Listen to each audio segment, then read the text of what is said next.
Nibyo navuga nti igitondo cyiza kuri mwese muduteze yombi aho muri mu bice bitandukanye magingo ya tariki 17 z'ukwezi kwa mbere umwaka w'ibihumbi 2026 abadukurikiranye muri mu bice bigiye bitandukanye namwe ndabasuje kandi bifuje kugubwa neza mu Rwanda, mu Burundi, Uganda, Repubulika ya Demokarasi ya Congo ndetse n'andi bice bigiye bitandukanye ku isi mu rusange. Mwese mbone kubaha ikaze ari nako mbasaba gukomeza mukanda subscribe hano kuri Region Info. Twabategurira amakuru akomeye cyane tugiye kuba twagaruka kugeza kuri ubu ngubu, byinshi cyane bigaruka ku bijyanye n'inkuru zirimo zivugwa mu burasirazuba bwa Repubulika Iharanira Demokarasi ya Congo ndetse n'ibijyanye n'iki kibazo ibyo tugiye kuba twagarukaho. Burasirazuba bwa Repubulika ya Demokarasi ya Congo cyangwa se Repubulika Iharanira Demokarasi ya Congo, umuryango wa Afurika yunze ubumwe urasaba ko abanyafurika baba abambere mu gutanga ibisubizo by'intambara ndetse n'imirwano cyangwa se n'ibyo twakwita urugamba rukomeje kurangwa no kugaragara ku butaka bw'iki gihugu cya Repubulika Iharanira Demokarasi ya Congo. Hagati aho kandi andi makuru akomeje kugenda avugwa, umutekano ukomeje kuba muke Kiboa muri teritwari ya Walikale mu ntara Kivu y'Amajyaruguru, harimo hagaragara ibyo nakwita ibidasanzwe. Si ibyo gusa tugarukaho, ahubwo kandi nanone turerekeza mu misozi ya Fizi ahari kumvikana imirwano ihuza abagize itsinda ry'inyeshyamba z'umutwe wa 23 ndetse n'uruhande rwa guverinoma ya Repubulika ya Demokarasi ya Congo. Hagati aho ngaho kandi Uburundi n'u Rwanda ku bijyanye n'imibanire ibihugu byombi yajemo agatotsi. Biravuga ko Uburundi bwaba bwohereje intumwa zihagarariye Perezida Evariste Ndayishimiye mu gukurikirana ibijyanye n'ikibazo kiri hagati y'ibi bihugu, aho kandi icyaba kigambiriwe ari ukugambirira mu by'ukuri gucyura mu gihugu cy'u Burundi abagize umutwe wa Red Tabara bashinjwa kugira uruhare mu kugambira guhungabanya umutekano w'u Burundi ndetse banagize uruhare mu mugambi wo kugambira guhirika ubutegetsi bwa nyakwigendera Pierre Nkurunziza wayoboye iki gihugu cy'u Burundi. Ibyo byose nibyo tugiye kuba twagarukaho, duhereye mu by'ukuri ku bijyanye n'aya makuru akomeye cyane kandi agezweho agaruka ku bijyanye n'imibare y'ibihugu bibiri by'ibituranyi u Rwanda ndetse n'u Burundi bidacana uwaka kubera ikibazo cy'umutwe wa Red Tabara, nkuko byakomeje kugenda bigarukwaho. Uburundi u Rwanda, Evariste Ndayishimiye ngo yaba yarambuye ukuboko i Kigali asaba ko bamwe mu Barundi bari mu buyobozi bw'umutwe w'iterabwoba wa Red Tabara babarizwa i Kigali bakoherezwa muri iki gihugu cy'u Burundi mu rwego rwo kugira ngo hongerwe umubano mwiza w'ibihugu. Ibirego u Burundi bushinja u Rwanda byo gushyigikira umutwe w'inyeshyamba wa Red Tabara nibyo byabaye intandaro y'umwuka mubi umaze igihe hagati ya Repubulika y'u Burundi ndetse na Repubulika y'u Rwanda. Izi mvuru zongeye gukaza umurego kubera kongera kwaduka k'umutwe w'inyeshyamba wa AFC-M23 nawo bivuga ko ushyigikiwe n'u Rwanda nk'uko byemezwa n'umuryango w'abibumbye. Ibi u Burundi barabyamaganye cyane, bavuga ko kandi bazagira uruhare muri intambara yo kurwanya iyi mitwe yombi uko ari ibiri. U Burundi burarenga cyane dore ko Burundi buri mu bihugu bifatanya na Kinshasa mu karere k'ibiyaga bigari nk'uko byakomeje kugenda bigaragara. Umuhango wo gusaba ndetse no guhanahana indamutso z'umwaka mushya n'abadiplomate ndetse n'abahagarariye ibihugu byabo mu Burundi wabaye ku wa 4 tariki 14 Mutarama 2026. Perezida w'u Burundi Evariste Ndayishimiye yagaragaje ubushake bwo kongera kugira umubano mwiza hagati n'igihugu cy'u Rwanda ndetse no gutera intambwe ishimishije igana ku guhagarika amakimbirane ari hagati y'ibihugu byombi uko ari bibiri bibarizwa mu karere ka Afurika y'ibiyaga bigari. Arasaba gusubiza mu Burundi abayobozi b'umutwe wa Red Tabara bahungiye i Kigali, abona nk'inkingi ikomeye ibangamiye umutekano w'igihugu cye ndetse yanenze byimazeyo ikoreshwa ry'intambara n'urugomo mu gusaba ibirebana n'imiyoborere. Agaragaza ko politike ye ishingiye ku mibanire myiza ndetse n'abaturanyi hagamijwe umubano n'umutekano mu karere. Avuga ko aba bitakabaye ngombwa ko bakoresha ibikorwa by'iterabwoba guhungabanya ubuzima bwa bagenzi babo mu gusaba icyo bise uburenganzira. Perezida Evariste Ndayishimiye yagize ati Urundi bwanze burundu gukoresha urugomo n'intambara mu kugaragaza ibirego cyangwa ibisabwa. Niyo mpamvu duharanira politike y'imibanire myiza n'abaturanyi. Ni muri urwo rwego dukomeje kurambura ukuboko kwacu ku Rwanda. Twizeye ko ruzadushyikiriza abayobozi b'umutwe w'iterabwoba rumaze kwakira kuva mu 2015 aribo bashyira mu ibikorwa bya Red Tabara bibangamiye umutekano w'igihugu cyacu. Tuzakomeza gutekereza twizeye ko iki cyifuzo kizakirwa neza, bityo bikazakuraho ibikorwa by'iterabwoba tukongera kugirana umubano mwiza n'abaturanyi. Perezida w'u Burundi yasobanuye ko iyi myitwarire idasobanura na gato ko igihugu cye cyahagaritse umubano wa diplomasi n'u Rwanda. Yongeyeho ko ategereje kandi ko Kigali yatanga ku mugaragaro ibibazo cyangwa ibirego ifite ku Burundi kugira ngo haboneke igisubizo kirambye binyuze mu biganiro. Aha nawe yagize ati nta mubano twigeze duca, twakomeje guhora twiteguye kugirana ibiganiro. Niba u Rwanda rufite icyo rushinja Burundi nirubivuge ku mugaragaro maze twicare hamwe tuganire. Ibyo nibyo mpora nsaba. Niba hari ibyo basaba babishyire ku meza tuganire dushaka igisubizo. Burundi bubura wishyira imbere amahoro n'ibiganiro kuko tuzi neza ko intambara ntacyo yubaka ahubwo isenya. Umwuka mubi hagati y'u Burundi n'u Rwanda nguracyari mwinshi, ahanini bitewe n'ibirego u Burundi bushinja u Rwanda byo gushyigikira umutwe wa Red Tabara. Ibibazo byatumye imipaka ifungwa ndetse n'umubano wa diplomasi urahagarikwa mu mwaka wa 2024. Bujumbura ishinja Kigali gushaka guhungabanya umutekano w'akarere ndetse no gushyigikira abanzi bayo, cyane cyane mu ntambara ibera muri Repubulika Iharanira Demokarasi ya Kongo. Ku rundi ruhande, u Rwanda ruhakana izo nshingano zose, rukazita izidafite ishingiro, rukavuga ko zishingiye ku nyungu za politike n'ubukungu bwo mu karere, cyane cyane ku bijyanye no kugenzura umutungo kamere w'amabuye y'agaciro ndetse no guhangana ku butegetsi n'icyubahiro mu karere, ibintu bikunze kongerwa n'amateka y'amoko ndetse n'imiterere y'ubutegetsi. Habayeho igaragazwa rito ryo kongera kunoza umubano ubwo Evariste Ndayishimiye yajyaga ku butegetsi mu 2020. Icyakora uwo mubano wongeye kuzamba igihugu Burundi bwoherezagamo ingabo gufasha kurwanya inyeshyamba za M23 mu burasirazuba bwa Kongo, umutwe uvugwaho gushyigikirwa n'u Rwanda. Mu bihe byashize Burundi bwari bwarafunze umupaka wabwo n'u Rwanda kuva mu 2015, ibihugu byombi bishinjanya gushyigikira imitwe yitwaje intwaro. Uwo mupaka wongeye gufungwa gusa mu 2022 nk'uko bigaragara. Ibirego Burundi bushinja u Rwanda byo gushyigikira umutwe w'inyeshyamba wa Red Tabara nibyo ntandaro y'umwuka mubi maze igihe hagati ya Repubulika y'u Burundi ndetse na Repubulika y'u Rwanda. Mu muhango wo guhanahana indamutso niho iki kibazo cyasuzumiwe. Perezida w'u Burundi yasobanuye ko ibi bitavuze na gato ko igihugu cye cyahagaritse umubano wa diplomasi n'u Rwanda. Yongeye ko ategereje ko Kigali itangaza ku mugaragaro ibibazo cyangwa ibirego ifite ku Burundi kugira ngo baganire haboneke inzira y'amahoro. Umwuka mu hagati y'u Burundi n'u Rwanda uracyakomeje, cyane cyane bitewe n'ibirego Burundi bushinja u Rwanda byo gushyigikira umutwe wa Red Tabara. Ibi byatumye 2024 hongera gufungwa imipaka kandi umubano wa diplomasi ugahagarikwa. Bujumbura ishinja Kigali gushaka guhungabanya umutekano w'akarere ndetse no gushyigikira imitwe irwanya inyungu zayo cyane cyane mu ntambara ibera mu burasirazuba bwa Repubulika Iharanira Demokarasi ya Kongo. Ku rundi ruhande, u Rwanda ruhakana ibirego rukabifata nk'ibidafite ishingiro, rukavuga ko bishingiye ku nyungu za politike n'ubukungu byo mu karere, cyane cyane ku bijyanye no guhangana ku mutungo kamere w'amabuye y'agaciro ndetse no ku rwego rw'akarere. Ibi bintu ngo bikunze kongerwa n'amateka n'imiterere y'ubutegetsi. Hari icyizere gito kigeze kugaragara cyo kunoza umubano nyuma y'aho Evariste Ndayishimiye agiriye ku butegetsi mu 2020. Icyakora uwo mubano wongeye kuzamba ubwo Burundi bwoherezaga ingabo mu burasirazuba bwa Repubulika ya Demokarasi ya Kongo mu kurwanya inyeshyamba za 23, umutwe uvuga gushyigikirwa n'u Rwanda. Mu 2015 Burundi bwari bwarafunze umupaka wabwo n'u Rwanda. Ibihugu byombi bishinjanya gushyigikira imitwe yitwaje intwaro mbere y'uko umupaka wongera gufungurwa mu 2022, ariko ukaba warongeye no gufungwa mu 2024.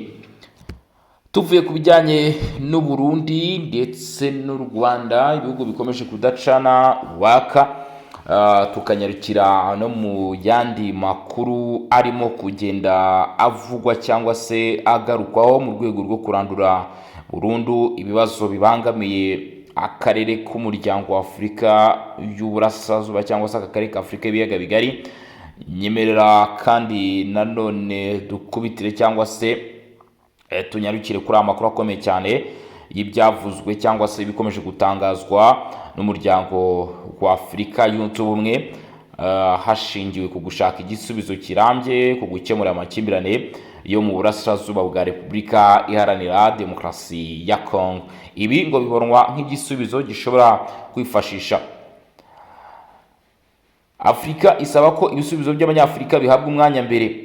Imirimo yo gutegura inama yo ku rwego rwo hejuru igamije guhuza ndetse no gukomeza inzira y'amahoro muri Repubulika Iharanira Demokarasi ya Kongo no mu karere k'ibiyaga bigari yatangiye kuwa gatanu tariki 16 Mutarama 2026 mu ngoro y'inama ya Lome muri Togo.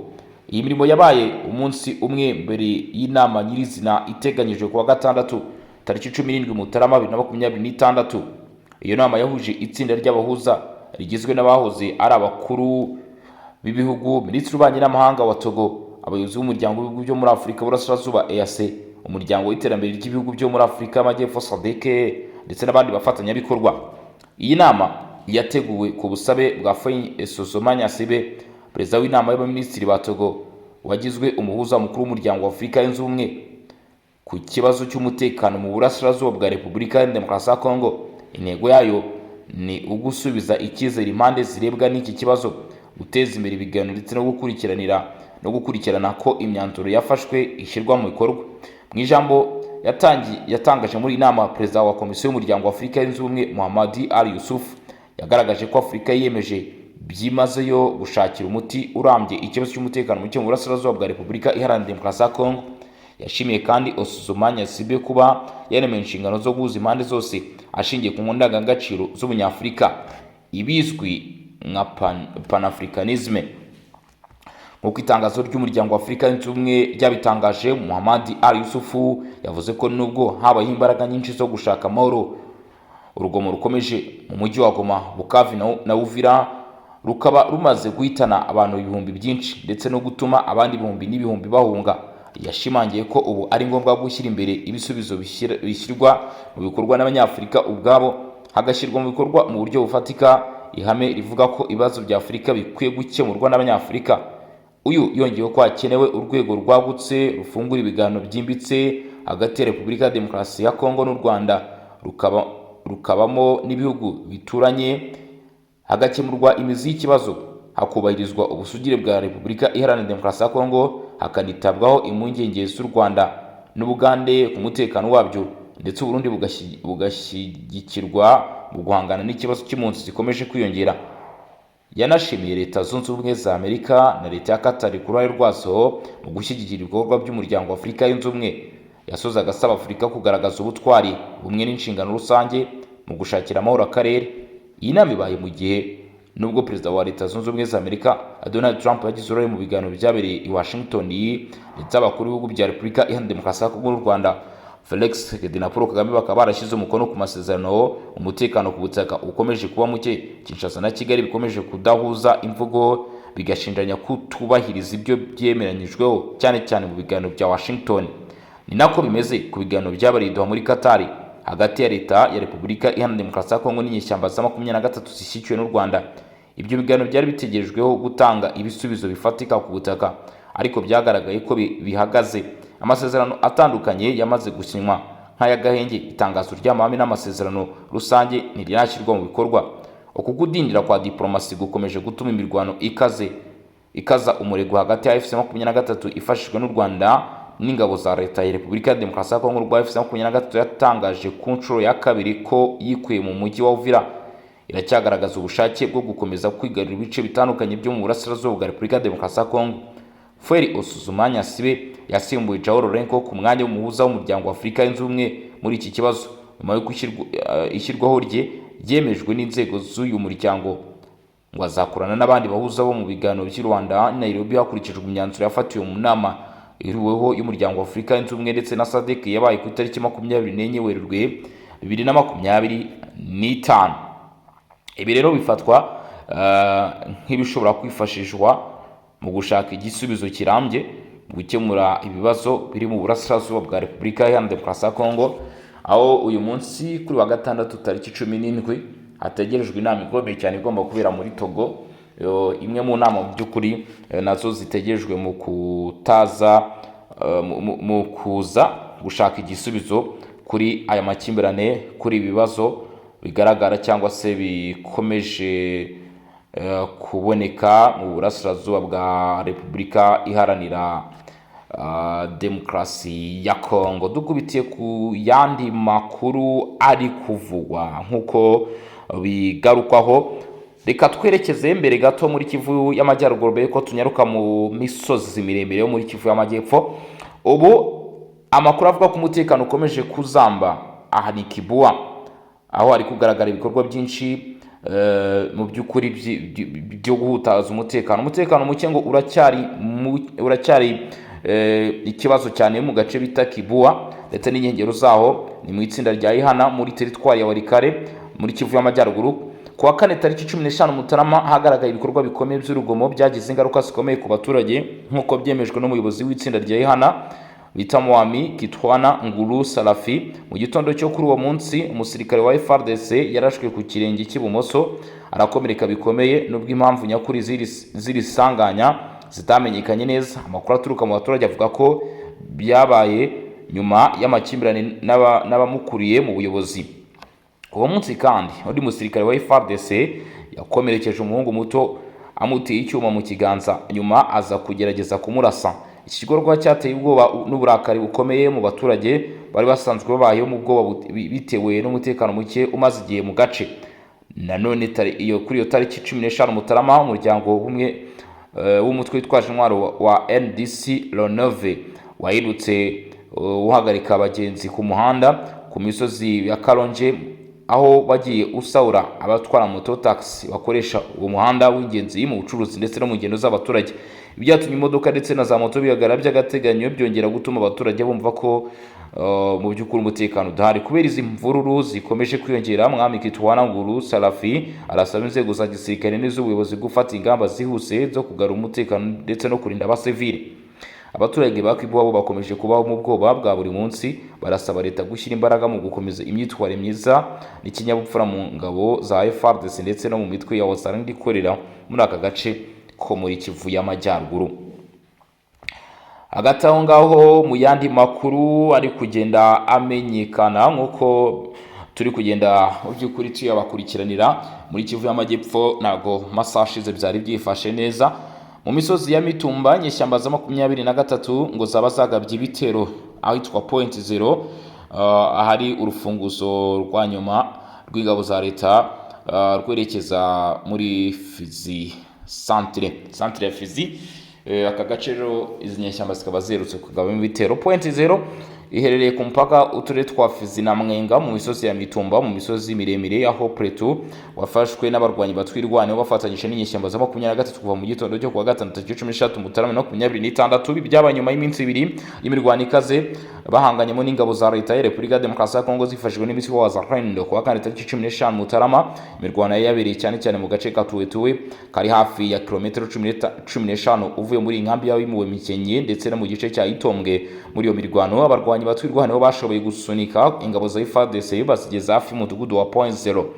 Uko amakuru aturuka muri ako gace abivuga, mu gitondo cyo kuri wa gatanu nibwo inyeshyamba zakabye igitero gikomeye ku birindiro bya FARDC, bituma izo ngabo zisubira inyuma zigana mu midugudu ya Murima iherereye mu itsinda rya Bosirosa mu gace ka Tanganyika muri Fizi. Umwe mu bayobozi bashinzwe umutekano yagize ati, twatewe guhera saa 11 za mu gitondo, mu masaha 12 ingabo za FARDC zose ziva ku rugamba zijya mu Murima.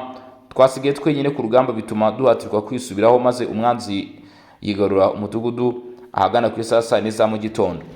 Point Zero iherereye ahurira umuhanda uva Mwenga werekeza Mikenge n'uwerekeza Minembwe washinzwe mwaka cyangwa se wakozwe mu 2018 n'abaturage bari bimuwe n'intambara zishingiye ku makimbirane y'amoko zimaze igihe zibera mu misozi miremire y'uturere twa Fizi, Mwenga ndetse na Uvira.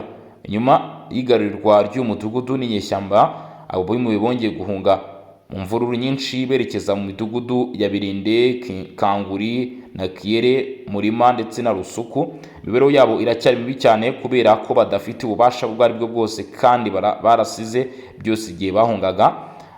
Birakwiye kandi kumenya ko kwigarirwa kwa Point Zero ari urufunguzo rwa nyuma rwa FARDC muri aka gace. Byanyeshyamba zirifunguye ku muhanda Murima Mukera ugana Fizi centre bituma zishobora no kwerekeza byoroshye mu ntara Tanganyika zinyuze Masisi zitanyuze mu mujyi zinyuze Misisi zitanyuze mu mujyi wa Baraka.